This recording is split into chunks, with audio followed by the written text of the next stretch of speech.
Kasama po natin ang aking naging classmate sa House of Representatives na ang dami-dami pong itinuro sa akin kung paano mapalakad ang mga kailangang gawin sa House of Representatives.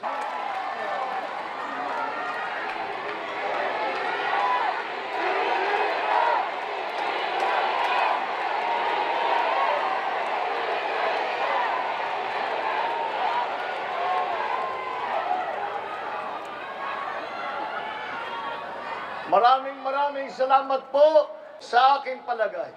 At tapat ang aking paniniwala na sa hinaharap nating krisis ay ang kailangan nating unang hakbang na gawin ay maraming dinaanan na sakuna.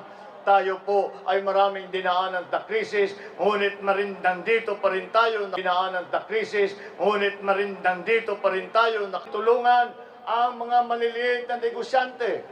Dahil sila po ay mabigat ang kanilang dala. Sila'y nalubog sa mabuksan ulit. Sila'y hindi mabuksan ulit ang kanilang mga negosyo. Upang may sapat tayo na pagkain para sa lahat at binawasan natin ang importasyon na galing sa labas.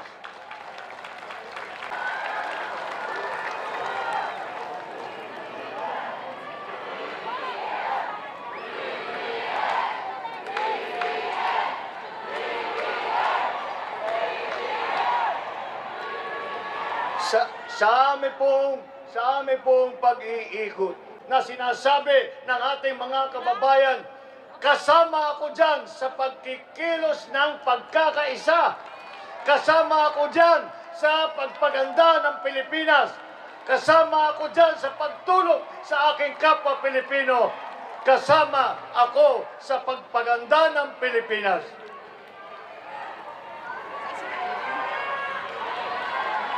Hindi naman po siguro nakakagulat na ganyan po ang naging sigaw ng ating mga kababayan. Dahil po naman, hindi po tayo nakikipag-away. Hindi po tayo naghahanap ng gulo. Ang kultura ng Pilipino ay pag nakita ang kanyang kapwa na nangangailangan ng tulong ay tutulungan. Naging kilusan ng pagkakaisa, naging kilusan ng pagkakaisa ng sambayanang Pilipino.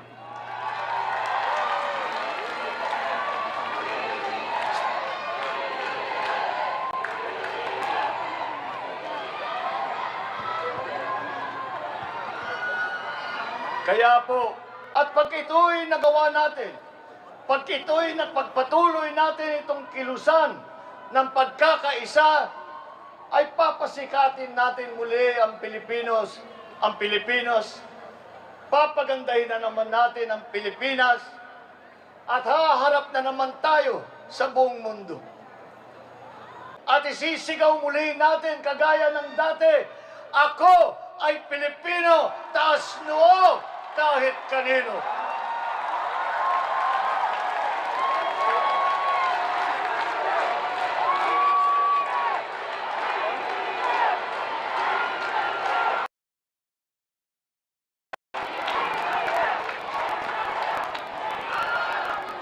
Kapag tayo ay nagkaisa, lahat pong itong layunin na ating iniisip para sa ating bansa, para sa ating mga kababayan, ay magagawa po natin lahat na kailangang gawin.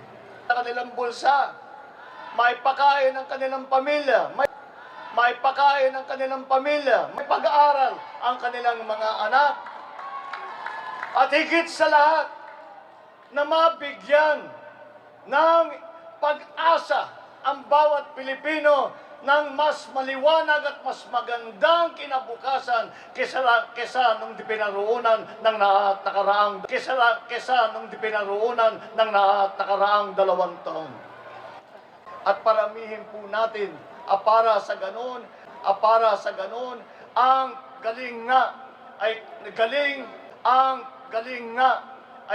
galing at sipag ng bawat mamamayang Pilipino, bawat sektor ng lipunan ay kapit-bisig na tuloy-tuloy na tumutulong para magbigay ng mas magandang buhay sa lahat ng Pilipino para pagandahin ang Pilipinas.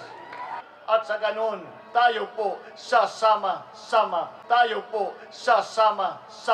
babangon muli. Maraming salamat po! Junior! Mga kababayan!